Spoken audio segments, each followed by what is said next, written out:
Pero seryoso sabi din sa Bible sa Galatians 6:7, "Do not be deceived, God cannot be mocked. A man reaps what he sows." Kaya sa 1 Timothy 5:8 ay para yon sa mga walang kakayahang magtrabaho tulad ng nabanggit ko kanina. Mga disabled lang ang dapat tinutulungan, ang mga kapatid natin ay hindi naman na mahina kundi malalakas pa sa kalabaw.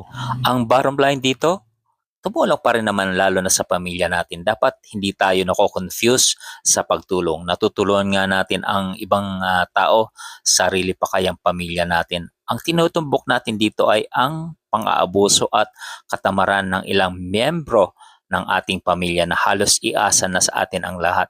Kung kaya mo rin naman magpaaral sa kapatid, pamangkin, bakit hindi? Kung labis-labis naman talaga ang iyong pagpapala sa pinsan, meron pa nga ibang tao na hindi ka ano-ano pinagpapaaral natin. Marami na ang gumagawa nito ngayon ang nag-sponsor